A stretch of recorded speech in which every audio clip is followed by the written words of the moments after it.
بسم الله الرحمن الرحيم الحمد لله رب العالمين والصلاة والسلام على سيدنا محمد وعلى آله وصحبه الطيبين الطاهرين اللهم لا سهل إلا ما جعلته سهلا وأنت تجعل الحزن إذا شئت سهلا.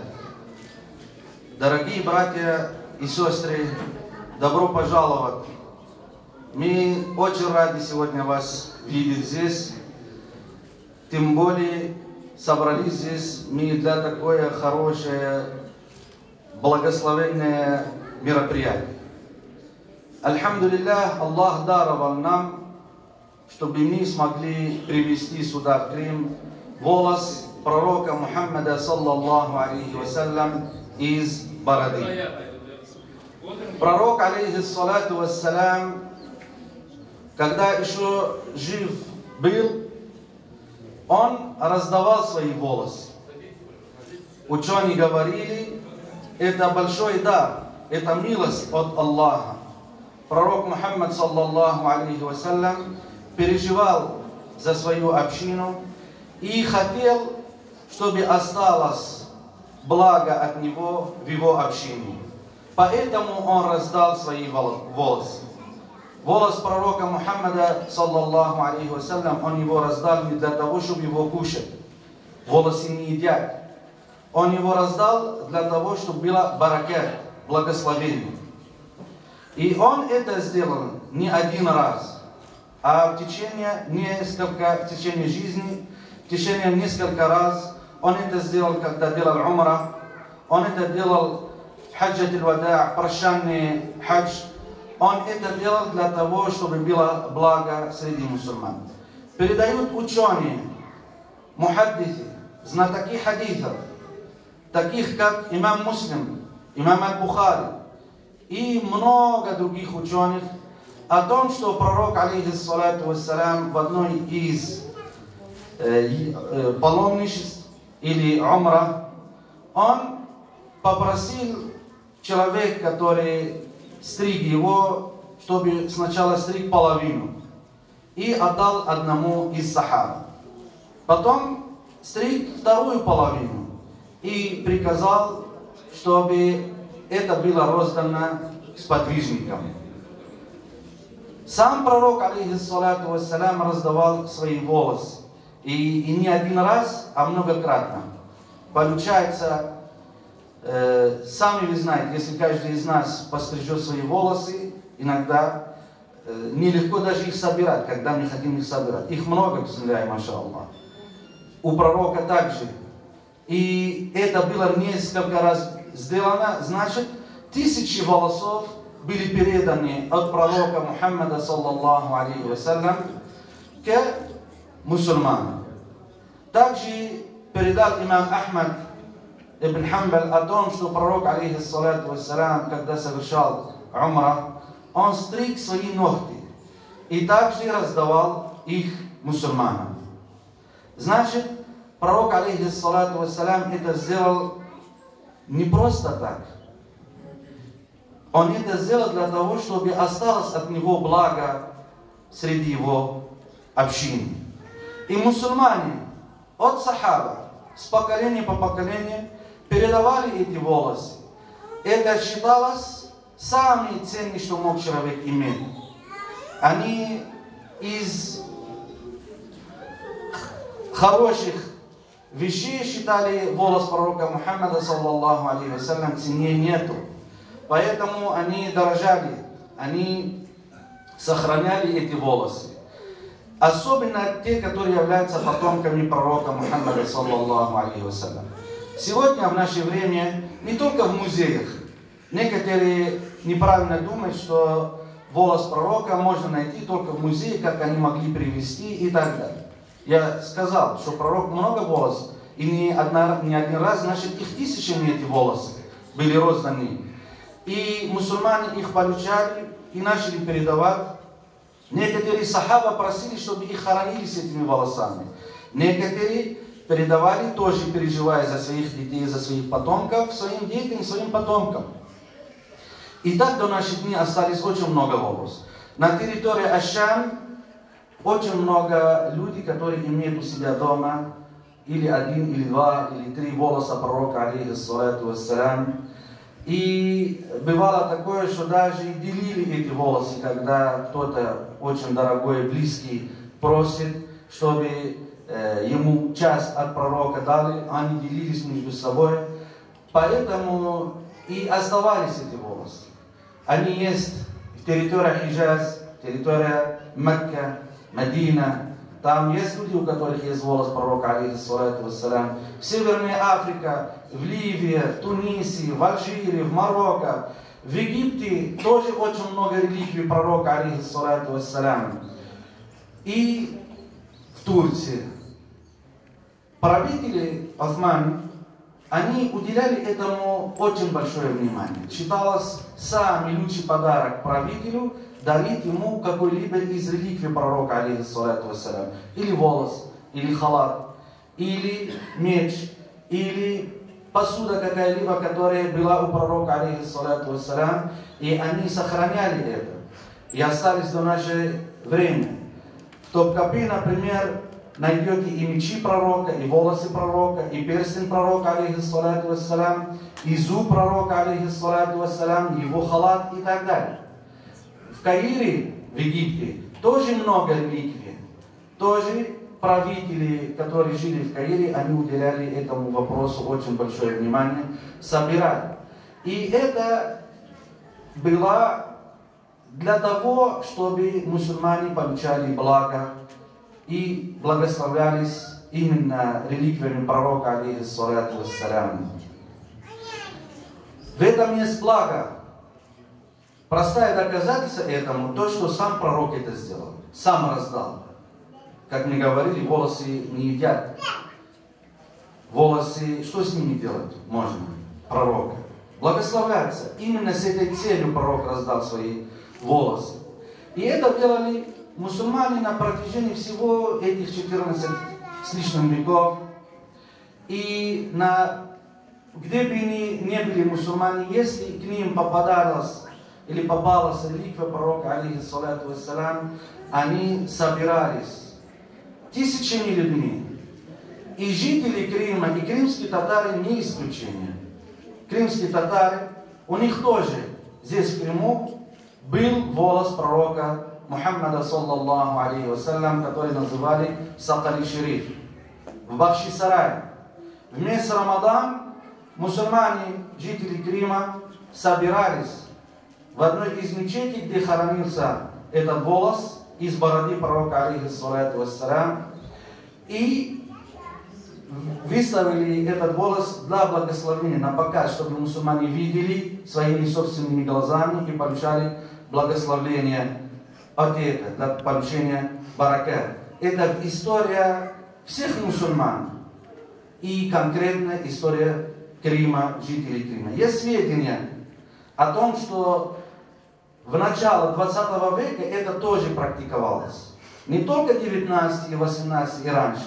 И даже в начале 20 века это практиковалось. Есть статьи, которые об этом говорится. Есть старики, которые успели, много мусульман, альхамдулилля, с ними общаться. И они помнят, что привозили волос пророка, алейхиссалату вассалям. Я лично встречался с одной женщиной, бабушкой, рахима Аллах, она умерла. Она говорила, что когда она была маленькая, у нее проблемы, она хромала с ногой. И однажды повели ее, когда родители узнали, что будут давать смотреть, и некоторые шейхи будут читать людям и будут давать смотреть волос пророка, алейхиссалату вассалям, они повели ее туда. И благодаря этому она выздоровела. Она говорит, мне было, если я не ошибаюсь, 11 лет. И выздоровела она, хотя долго, несколько лет она болела. Таких случаев очень много. Примеров очень много. У меня есть одна книга, вот такая. В этой книге некоторые знающие мусульмане в наше время, они собрали, какие реликвии остались, нам известно, где они находятся.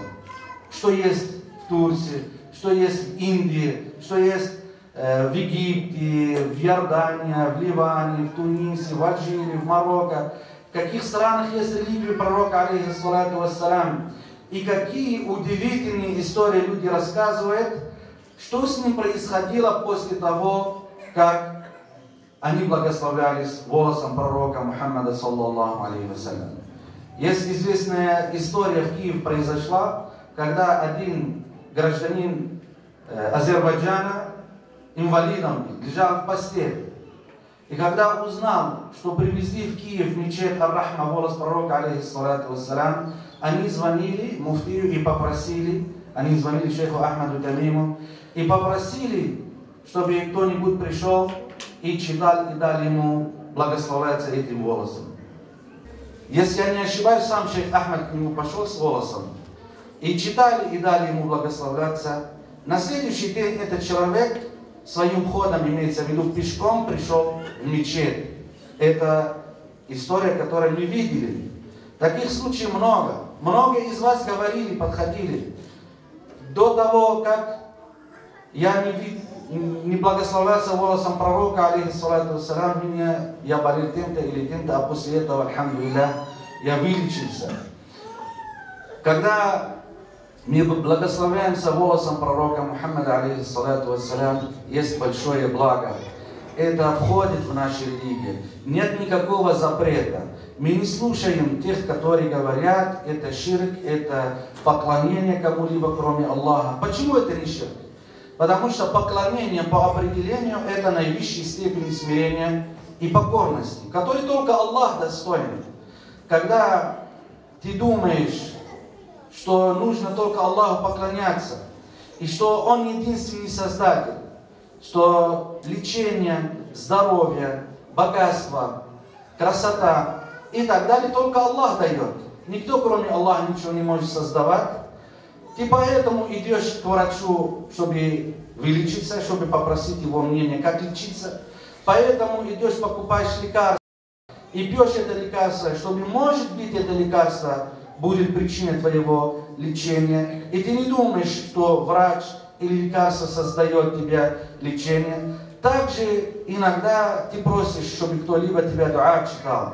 Просил у Аллаха для тебя лечение. Это не означает, что этот человек, который дуа читал, создан для тебя лечение. Нет. По причине его дуа у тебя появляется лечение. Может, дуа твоей матери, когда ты спишь, болеешь, ночью, она, может, руки подняла и просила у Аллаха, чтобы Аллах даровал тебе здоровье. И может это быть причиной.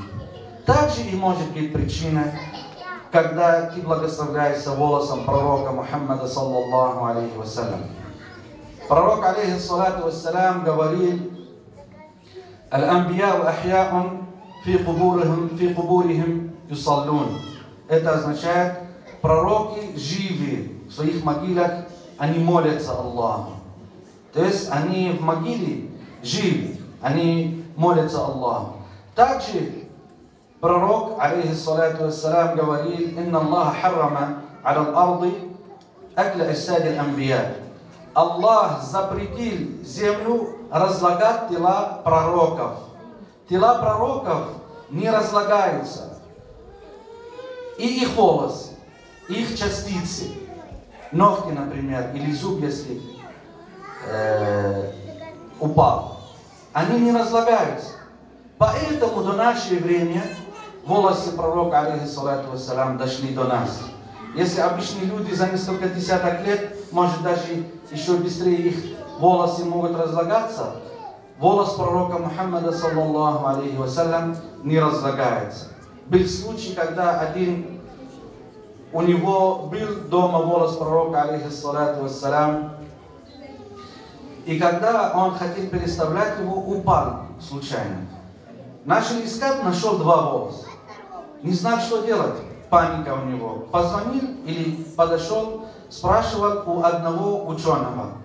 Тот ученый говорил ему: сжигай. Волос пророка, алейхиссалату вассалам, не горит. И на самом деле один волос сгорел, второй не сгорел. И так и он узнал, что это является волосом пророка, алейхиссалату вассалам. Разве может быть, чтобы пророк или частица от него, волосы, ногти или так далее, огонь их тронула или сжигала их? Конечно, нет. Много можно говорить, доказательств очень много, хадисов очень много. Когда пророк, алейхиссалату вассалам, давал свой халат сахаба, чтобы они взяли его как кафан, оборачивали, когда умирает. Когда, например, его дочь умерла, он попросил женщины, которые подготовили ее к похоронению после того, как помыли, он подошел, и тот халат, который он носил, он оборачивал ее, чтобы это было и облегчение в могиле. Сахаба просили, чтобы их хоронили с волосом пророка, алейхиссалату вассалам, и так далее. Много историй, много можно еще рассказывать, но нам достаточно тот хадис, о котором вначале говорили, и передали ему имам Муслим и имам Аль-Бухари и другие о том, что пророк сам раздал свои волосы, раздавал это сахабам, это уже достаточно, потому что волосы для другой цели нету, кроме того, чтобы благословляться им. Эти волосы, или этот волос, который мы привезли с собой, имеет свою цепочку передач.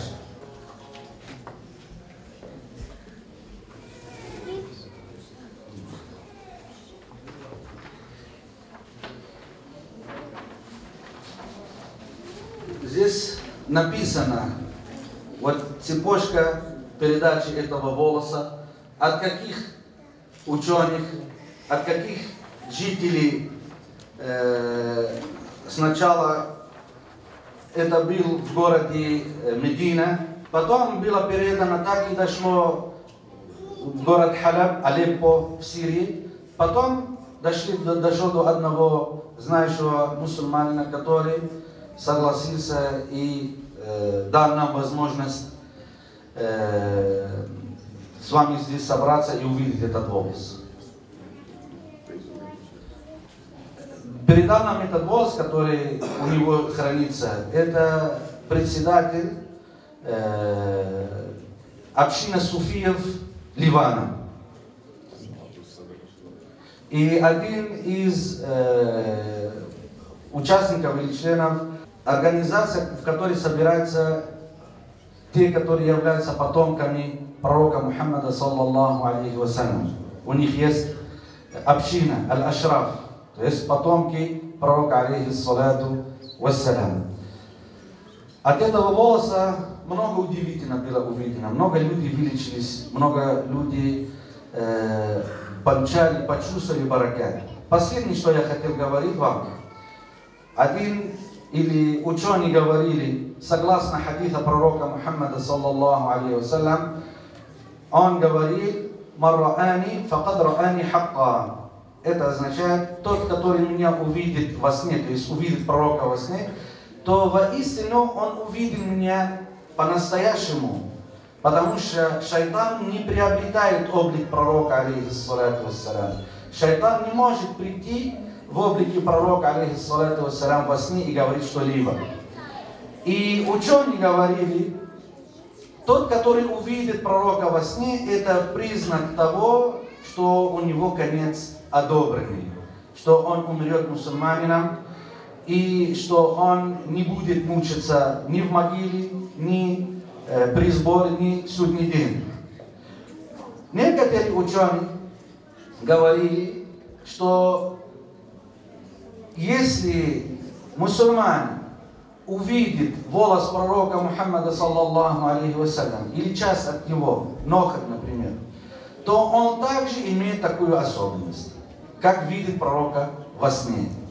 Поэтому просим у Аллаха, чтобы благодаря тому, что мы здесь собрались, и иншаллах будем смотреть на волос пророка, алейхиссалату вассалям, это будет причина нашего спасения от мучения и в могиле, и от мучения судного дня, и чтобы благодаря этому мы попадем в рай без мучения, иншаллах.